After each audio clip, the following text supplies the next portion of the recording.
Look, after the last chapter, I just could not sit here and stand to let this chapter just sit here and just be waiting for another week. Nah, we're gonna sit here and get it done. So it's Abisai, they fly to the sky, Abisai. And we're back with another gameplay of choices. Dirty little secrets. Book 1, Chapter 2, Comfort from a Stranger. Following a shocking death right at your very front door, the residents of Vermilion Lane want answers. So we're gonna find them answers. Why the hell she died in my house?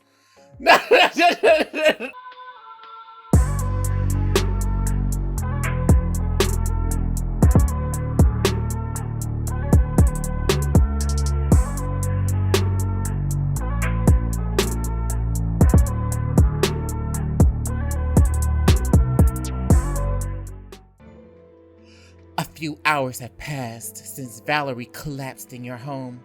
A police officer has just finished taking your witness testimony. Thank you for your time, Mr. Hernandez. I'm sorry this was your introduction to Vermilion Lane. No, it's okay. Thank you for... You gulp as Valerie's body is rolled out on a gurney in a body bag. The police officer reports back to his supervisor within earshot. The homeowner saw the whole thing. All signs point to what we suspect. Mrs. Wright suffered a heart attack. A heart attack? But why? She's seen fine moments before. You then look past the officers, glimpsing dozens of Vermilion Lane residents crowding your front lawn. Oh my God! Someone died! Who's in the body bag? Is it the new neighbor? News sure does travel fast in this neighborhood. You jump as an arm goes around your shoulders, but relax when you realize it's Tyler. His almost hug, a silent comfort. I didn't mean to scare you. The officer took my statement, but I wanted to stick around and make sure you were okay. I'll admit I'm shaking. This day feels so surreal. I just witnessed someone die in my own home. Your voice cracks, and Tyler ever so slightly tightens his grip. You barely get to enjoy the closeness with Tyler because the chatter coming from your front lawn begins to intensify. Yoo-hoo! Alex! Alex, are you there? They're obviously not going anywhere. I had to tell them what happened. You slip out from Tyler's warm embrace and step onto your front porch to face your new neighbors. Look, that must be him. He's alive. As one, they surge forward in a giant mass, their words unintelligible, flustered, and unsure where to even begin. You take a breath. I never imagined this would be how I would introduce myself to the neighborhood. My name is Alex Hernandez.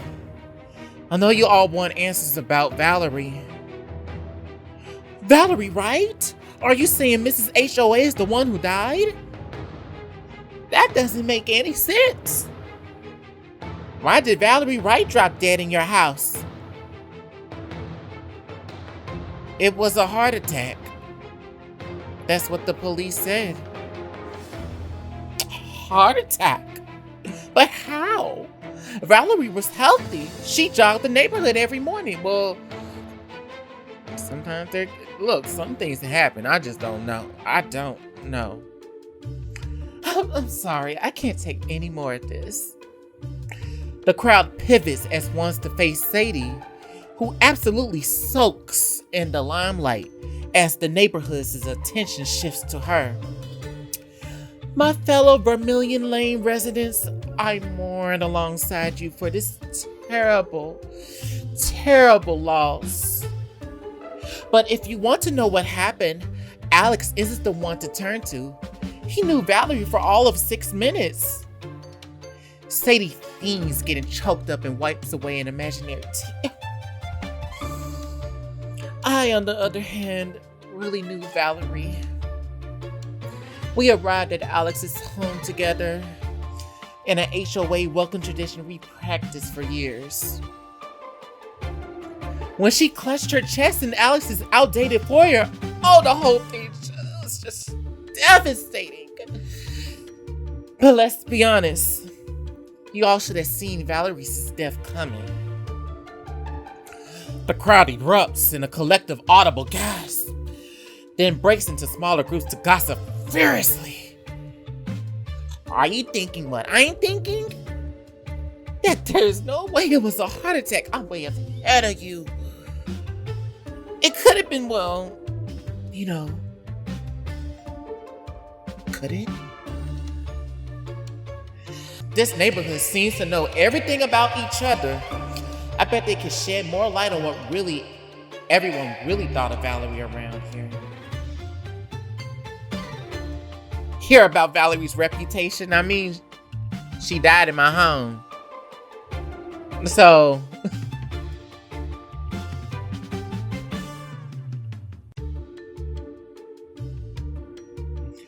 unable to resist, you make your way to the very edge of the crowd forming around Sadie, who continues her Oscar-worthy performance. Bless her heart. She was just under so much stress with the upcoming HOA re-election. Sadie lowers her voice to a loud whisper, prompting everyone to lean in closer.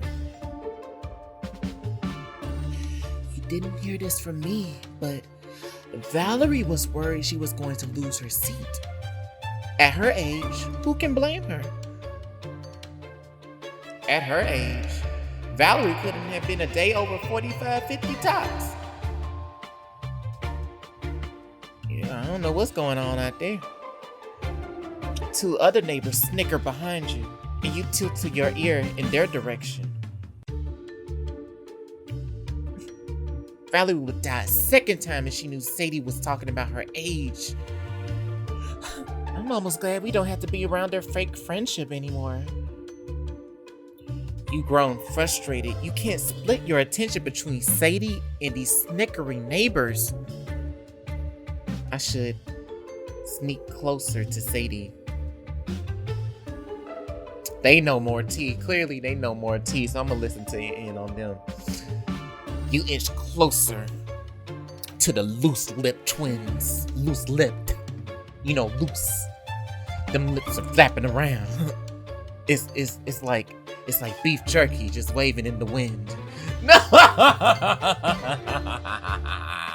Careful not to garner any attention. She may expect everyone on Vermilion Lane to buy her act, but she is not that talented, right? I don't see no Oscars laying on the cupboards, not in her office, not in her home. Hell, not even a adult video award at this point. Like, bitch. Like, everyone knows that with Valerie out of the way, Sadie actually has a real shot of becoming the next HOA president. No wonder Sadie's been acting so smug. She was planning to dethrone Valerie.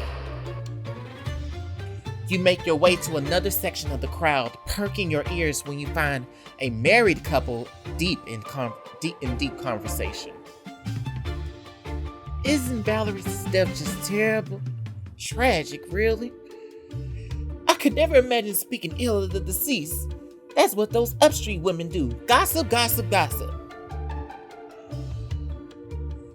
She takes a swig of her late night margarita.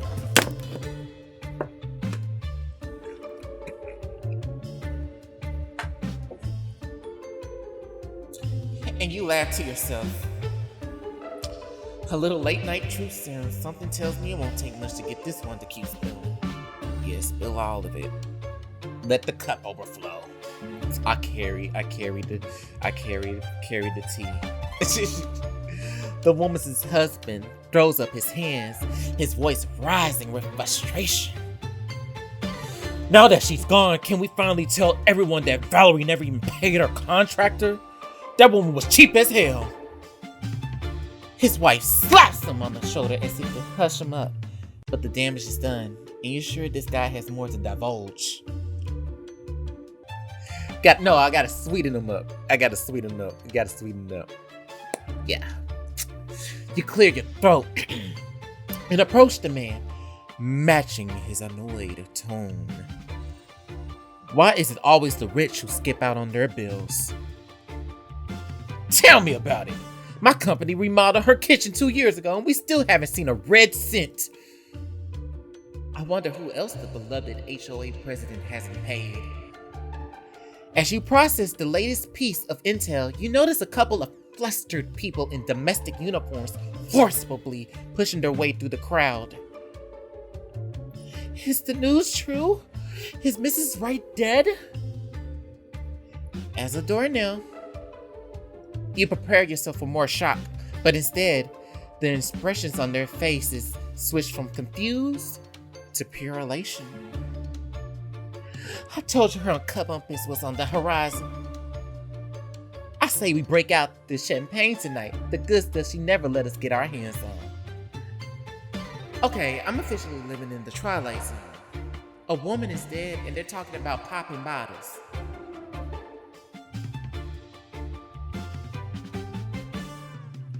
She must have been real messy on these streets. I mean, she was judging, talking about this is the upside and the down street. There, you just right in between. We just trying to figure out, see where you at. You supposed to really be on the down street. You seem more broke over there while she was not paying her bills and not paying nobody else's bills.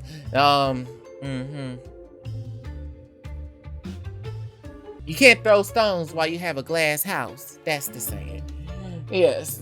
The other neighbors dismiss the group, but you're more invested than ever and approach with caution. Hello, may I ask why you look so happy? Please don't misunderstand. We're not horrible, heartless people. It's just Mrs. Wright promised all of us fair employment, but it didn't take long for her to turn into a total tyrant. She wouldn't even pay us on time. This woman really racked up a long list of enemies. You looked around, wondering how many other people Valerie pissed off when an all too familiar voice pipes up. Oh look, it's Alex. How nice of you to join us after all. All heads whip your way with eerie precision, and Sadie's smile looks like a call to battle. You glance longingly at your front door. This occasion is anything but nice. I was just heading back inside, actually. Oh, nonsense. I can see it in your eyes. You have something profound to share with everyone. Actually, no comment. I do, but not to you. I think this whole display is ridiculous. No comment. Oh, sweetheart, don't be shy. Shy is not a word I use to describe myself, which you'll learn in due time. Now, if you'll excuse me, frenemy to all, you learned about Valerie's illustrious reputation. You take pleasure in seeing Sadie's smile drop for a brief moment, but before she can formulate a retort, Alex, we should get you inside. Tyler arrives, putting an arm around you and quickly guiding you past the crowd. You notice the tension in the flex of his bicep. Tyler? He glances sidelong at you, a serious look on his face, and an ominous feeling starts swirling in your stomach. If you want your time on Vermilion Lane to go smoothly, it's best not to steal Sadie's thunder. Yeah. Thanks for the save. I'm beginning to see how dangerous she is.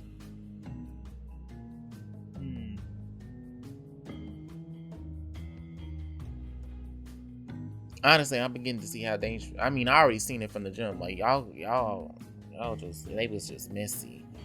Like then y'all all came through and just walked in the house. Like I really want y'all to come in my house. I don't have people come in my house like that. You can't even be invited at this point. like, bitch, you can't even be invited to the party. Like, bitch, I had to really send actual invitations just for y'all, just to know who is coming and not coming. Because bitch, if your name is not on the list, you are not invited. Dangerous.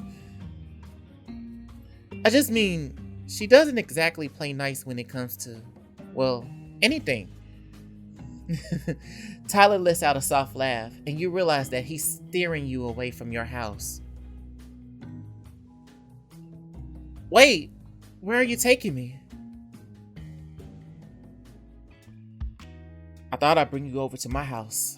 I'm being a bit forward, but I don't want to leave you alone on the heels of what just happened.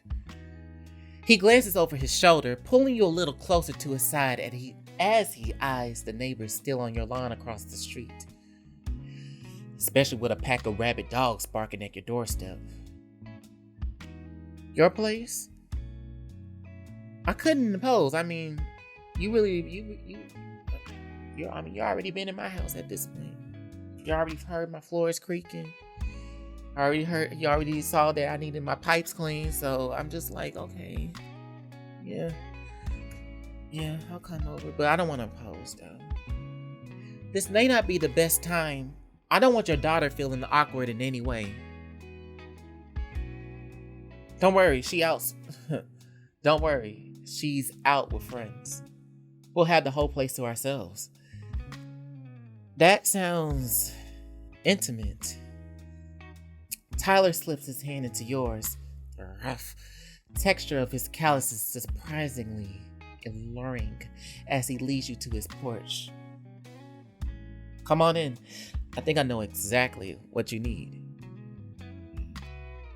Stepping foot inside Tyler's home, you immediately take a note of how everything has a place and a purpose. You weren't kidding about your love and organization. There's a cozy atmosphere that comes from a few homemade knickknacks, like a wooden coat rack and an intricate grandfather clock in the hall. Is this your work? You look longingly in the direction of a fine-looking coffee table. It was a yard sale find, I believe it or not. You should have seen the condition it was in. I restored it myself. The wood is so sturdy and smooth, and the detailing is impeccable. You run a hand along the edges of the wood, admiring the texture of the fine filigree beneath your fingertips. That part took me the longest and cramped up my wrist working on it, but it was well worth the time and effort. He drags his fingertips along the piece of wood from the opposite end, meeting yours in the middle. You catch his electric gaze. Your work is so unique. You're clearly good with your hands. I can't ask you to do my porch for free.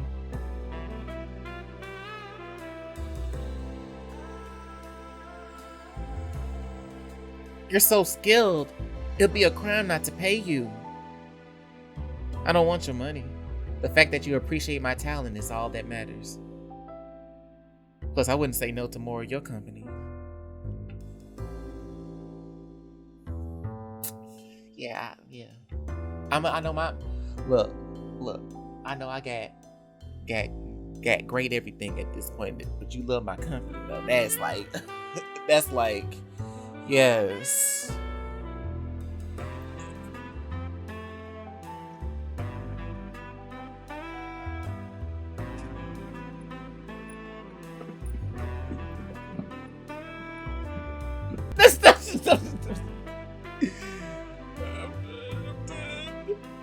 His thumb brushes over the back of your hand, his gaze growing more intense, and you feel your face heat. Come on, I have more to show you. He offers his hand and you take it, curious to find out where he's leading you. In the kitchen, Tyler pulls out a chair at the table, gallantly pushing it once you're seated.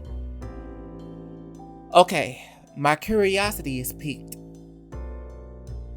I'm about to show you my secret weapon. Nah, he said, I'm gonna show you my secret weapon. He whispered the words in your ear, his chest warm against your back as he leans over you and your breath quickens. He takes the delectable scent of his cologne with him as he straightens up and walks to the fridge. He looks even better in his own kitchen than in mine. You watch as he reaches into the fridge, biceps flexing and shirt tightening against his shoulder blades.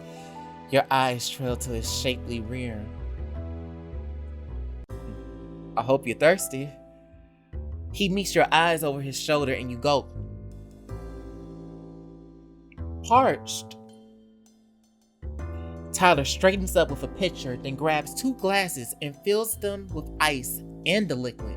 He hands you one. For you. Strawberry lemonade! Oh! Oh! Oh! Do it, Lee! Tie that ass up! Sweet and refreshing. Are those strawberry-shaped ice cubes? That's a cute touch. Your smile drops as Tyler goes oddly still for a moment. His voice is a bit distant, like he's only halfway aware of where he is. I make this for my daughter if she ever goes through a bad day. You wait a moment, expecting Tyler to expand, but once again, he leaves you feeling like you're run up against an invisible wall. He's like this whenever his personal life comes up, but I wonder if I can push a little bit, if I'm delicate. Tyler, you must be a great father. Your compliment catches Tyler off guard, but in a good way. His expression turns warm. I hope so. It's the hardest job I've ever had, but Yvette is my entire world. The daughter has a name. That's progress. You return Tyler's warm smile, pleased. He's starting to open up, I'll bet a small step. So, what's the verdict? He nods toward the glass of lemonade, forgotten in your hands. Holding his gaze, you raise it to your lips and take a sip. It's the perfect balance of sweet and tangy. Is that so? Yvette says the same thing. He lets out a soft laugh, eyes on your face, and his smile becomes charged. You watch as his gaze lowers to your mouth. Tyler? He lifts a hand to your face, his thumb brushing feather light against your upper lip, setting your entire body aflame. You had a little lemonade. I didn't mean to cross any lines. But his hand lingers on your cheek, not pulling away. Your eyes don't leave his, and you inch closer to his lips, heart beating faster. I know I didn't move here with a relationship in mind, but it's like everything draws me to him, and like he wants to let me in. Deepen your connection. Get to know Tyler more personally. Slow things down. At this point, he already been in my house. And I've already been in his house. This shit is already... For the record, you don't have to worry about crossing any lines. Oh? Is that so? He grins and brushes your cheek with his thumb. You lean closer to him, watching his eyes drop heavily to your parted lips. It is. It's weird. I know we're basically strangers, but I feel so comfortable around you. It doesn't make any sense. Tyler laughs to himself, the sound thick and sultry.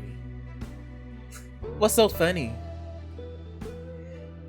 Have you ever thought that maybe you shouldn't be quite so trusting of strangers? No, you're right. But we all strangers at one point. We was all strangers at one point, right?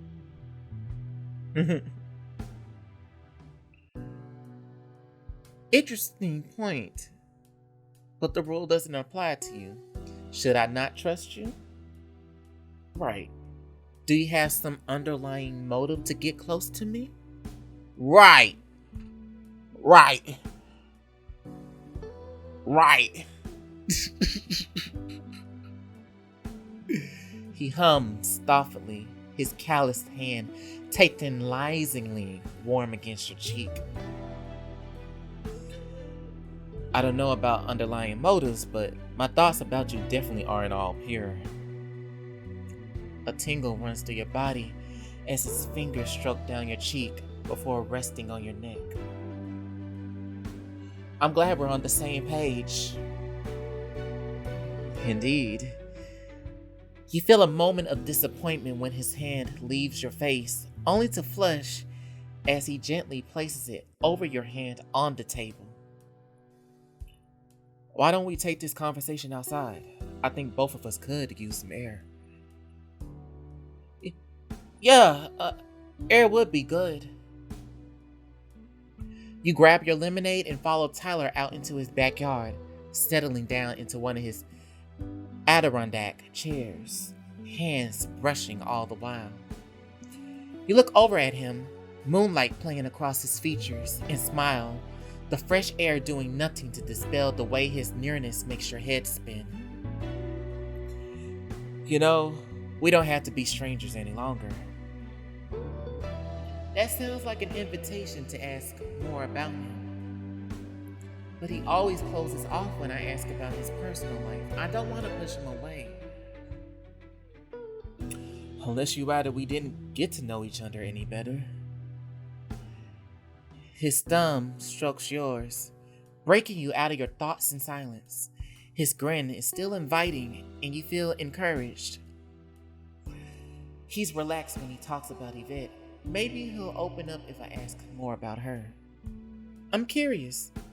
How long have you been a single dad? What's the best part about being a single dad? What's the best part? Well, your fingers tense at his reaction. But after a second, Tyler smiles from ear to ear, expression growing far away. Having a daughter who loves me makes me the luckiest man in the world. I say she's also pretty lucky to have you. His eyes find yours again, a moment of surprise as he realizes what he's just opened up about. He looks down at his hand over yours, and you watch his shoulders drop, tension dissipating. Parenting can be complicated. Every scenario, every situation has its own challenges. And doing it alone, it feels 10 times harder sometimes. You turn your palm face up beneath his to give his hand a sympathetic squeeze, taking note of how quickly he squeezes his back. But even when things are difficult, Yvette finds a way to make it all work. She sounds like a great kid. She has the best heart. Most teens can be self-absorbed, but she makes time for me. We make it a priority to have dinner together at least twice a week and every Sunday. Quality time. I love that.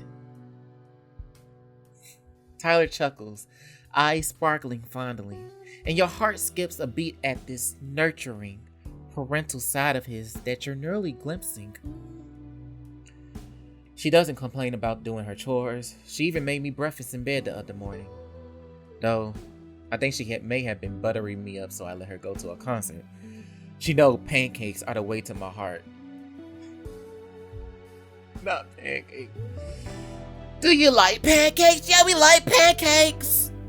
Anyway, Tyler brushes his thumb against your palm, your sensitive skin hyper aware of the texture of his rough fingertip. The secret is buttermilk batter, with raspberry syrup on the top instead of maple. Now, I never had raspberry syrup, but hey, a man after my heart. No pun intended. You're not eating my heart. Your palm tingles as his thumb continues to draw slow circles, and a tingle starts up between your legs as well. But suddenly, Tyler takes his hand back and sighs, a worried expression coming to his face. What's wrong? Yvette's a great girl. She really is. She's my support system as much as I try to be hers. I just worry she has to grow up too fast. She hides things from me, bottle things up so I don't get worried. Sounds like a typical teenager. What kind of things? Things like when she's having a hard time, or wants my advice on something but stops herself because I had a tough day. That must be frustrating. It makes me feel guilty. Teenagers are sensitive and rarely know what they want. You're doing the best you can, and she obviously appreciates it. A tender, I said appreciates it, and it's supposed to have been that.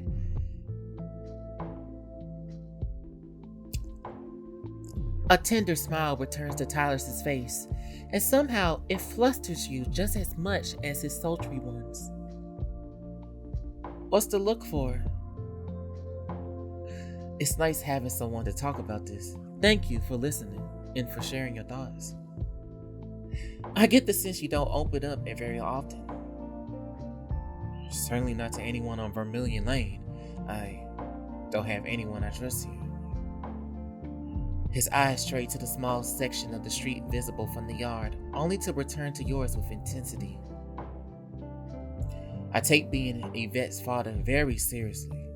All I want is to be the best I can for her. You really are one of the good ones.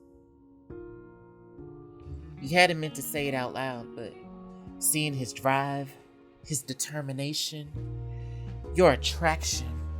Like, baby, I need to fix my... I gotta sit in Indian style at this point. The way my freaking loins is going right now. You haven't meant to say it out loud, but seeing his drive, his determination, your attraction to Tyler builds exponentially. Oh, what do you mean by that? You feel a nervous but excited flutter as Tyler's eyebrows lift. Oh, just that, you swallow as he leans closer, a hand on the chair beside your waist, close enough that he's nearly pinning you in place. Yes? Flustered, you take a hasty sip of lemonade, only to dribble some down on your chin.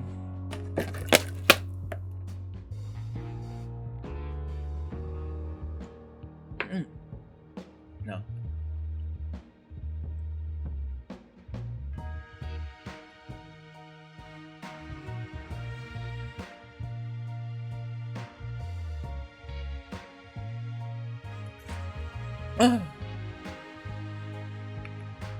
Oops. Clumsy me. You're about to wipe it off, but Tyler again lifts his hand and thumbs away the liquid. The two of you lock eyes, electricity crackling. I want to Suck Tyler's thumb into my mouth. Cover his hand with my own. Cover his hand with my own.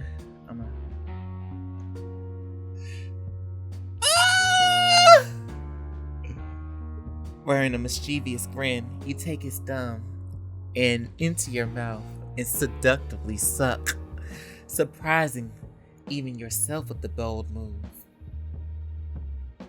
Oh. His breath hitches as you swirl your tongue around the digit, his pupils dilating as you let it go with a wet pop. Wet.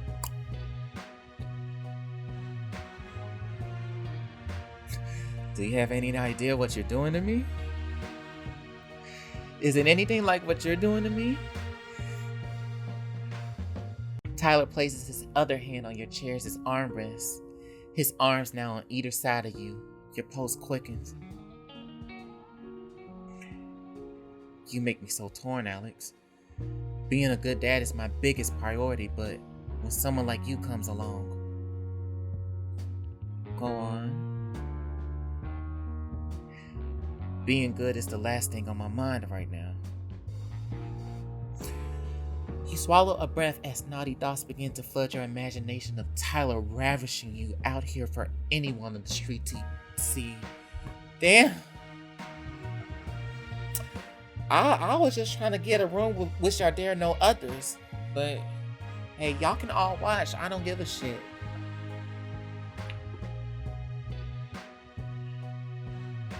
I don't know about you, but I always thought being good is severely overrated. Tyler uses his finger to loosen the collar of his shirt, giving you a fuller glimpse of his mouth-watering pecs.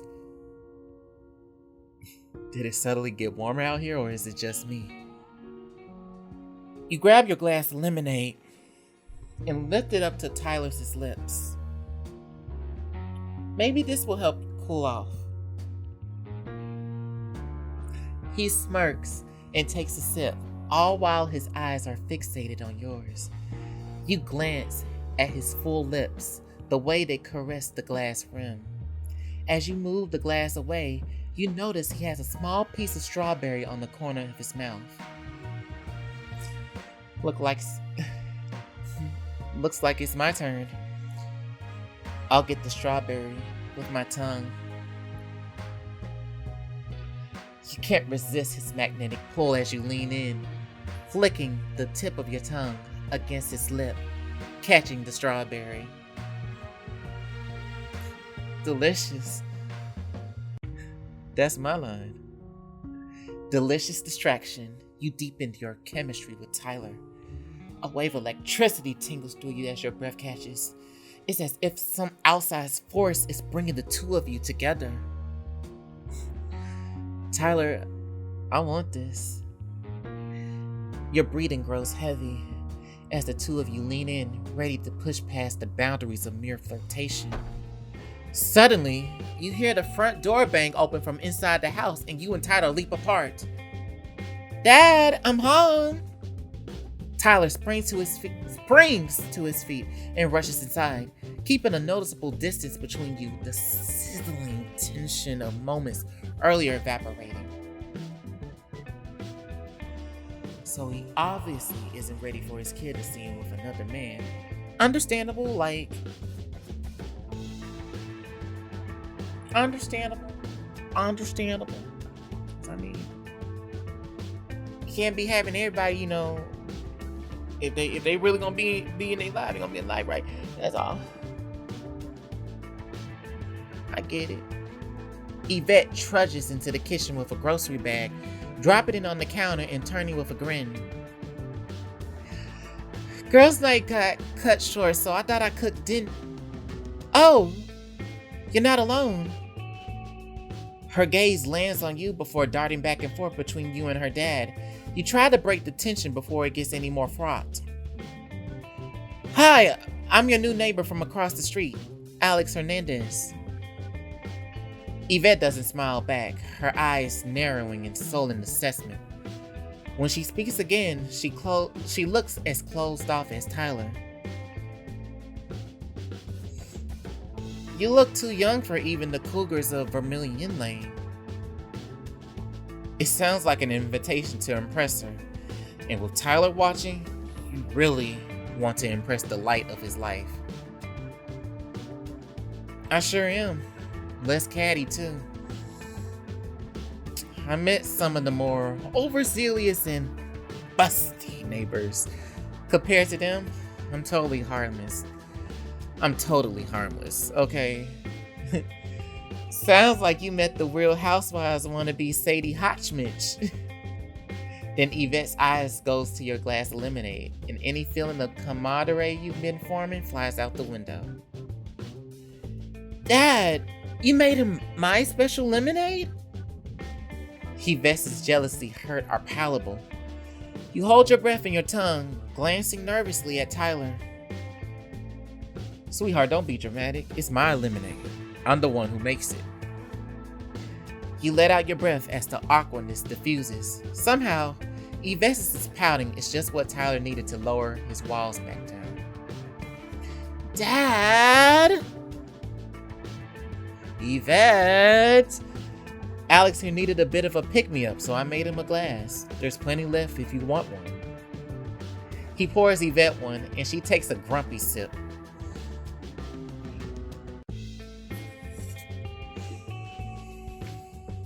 Glancing your way and then at her dad. You can see her putting two and two together. Are the two of you on a... Alex, it looks like your line is finally clear. I'll walk you home. Yeah, he's definitely not ready to have me around his daughter. Understandable. Bye. It was nice to meet you, Yvette. Thanks for the lemonade. It was nice to meet you, Yvette. Thanks for the lemonade.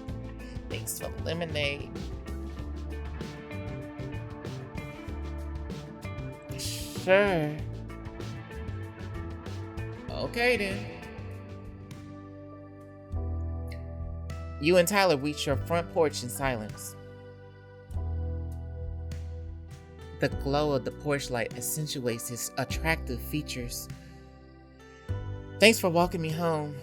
You were right about Yvette. She's a great girl. I'm sorry if she wasn't the most friendly. She can be protective. Was she always that way, or did she become more protective once her other parent? Have a nice night, Alex. His tone is gentle, but your stomach sinks as he turns and starts walking back to his home, a flash of pain in his eyes. Good night. Dang, you should have said that, Alex. I would have just said I would have just left it at it as is. I would say she was a great girl, you know. That's it. And walked off.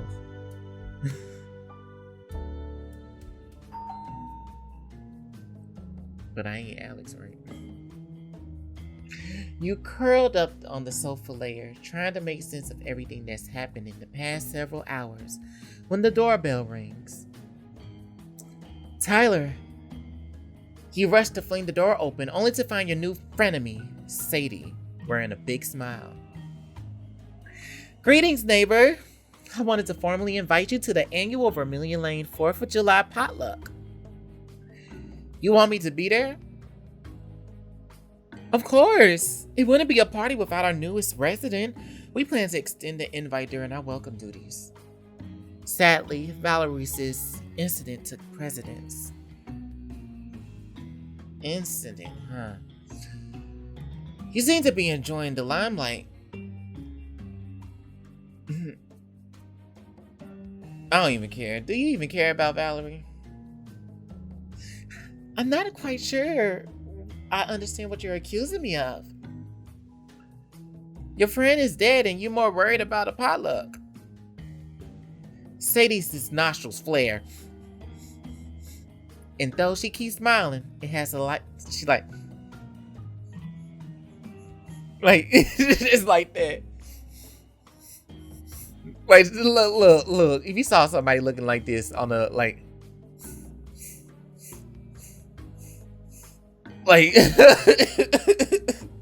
Somebody take her back to the dollhouse.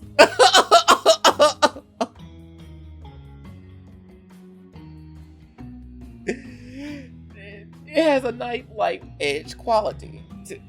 Like I said, I'm done. Sweetie, I don't very much like your attitude or your eyesore of a house. Well, bitch, why you here, ho? You should have not rang the doorbell. I didn't need to be invited, ho. That's what I'm saying. That's what the heck I'm saying. That's what it is. Well, no one invited you over. A word of caution.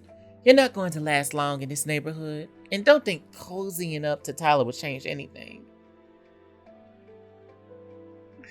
She flounces down the steps, pausing to look back at you with a flip of her hair that could cause a tidal wave. Everyone knows he murdered his wife. I murdered his wife. Maybe I should stay away. No, maybe not trusting him is right. I'm out of here.